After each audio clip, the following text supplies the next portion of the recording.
Assalamu alaikum wa rahmatullahi wa barakatuhu. The Prophet ﷺ mentions in the hadith by Abi Imran ibn Umar radiallahu ta'ala anhu, who says, Qala Rasulullah sallallahu alayhi wa sallam, Mathalul mu'min mathalul nakhlat, ma akhadhta minha min shay'in nafa'aka.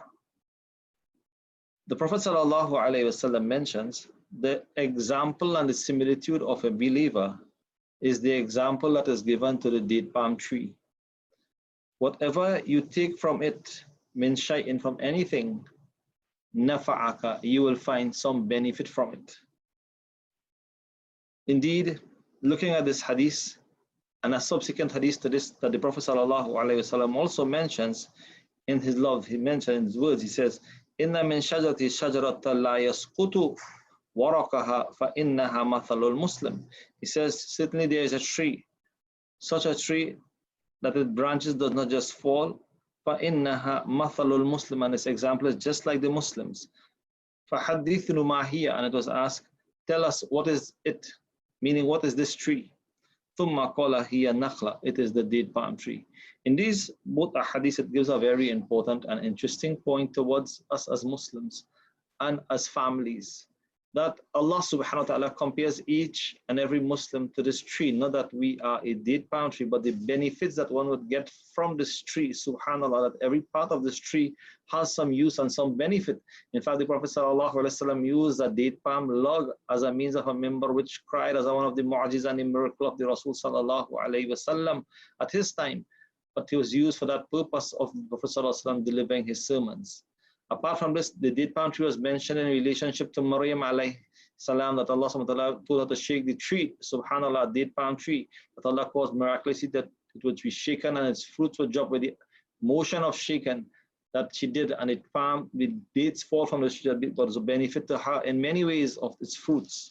And out of this tree, many other benefits are sought for today in our society that we can read about scientifically. But these are just to mention the benefits from a physical point of view, but also what is the physical and spiritual point of view that Rasulullah has drawn a similitude to is us, the believers. That just like a believer, we ought to seek natural benefits that come out of us, that people must benefit from our living, that the living must benefit from us.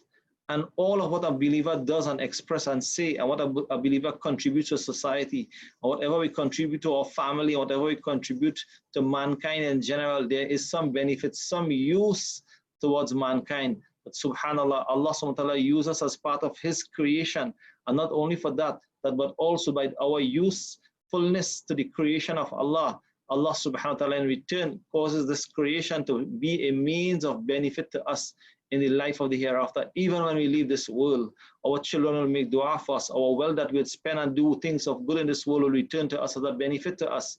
And likewise, other actions that we do in sharing knowledge and kindness and teaching people things, these are the benefits that are going to benefit us when we leave this world.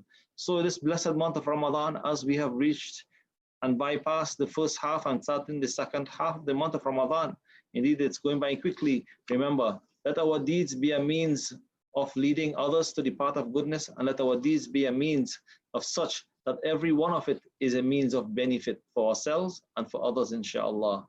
May Allah accept our good deeds in this month of Ramadan, and may Allah subhanahu wa ta'ala grant us the true success of it in the next life as well as in this life, inshallah. Assalamu alaikum wa rahmatullahi wa barakatuhu.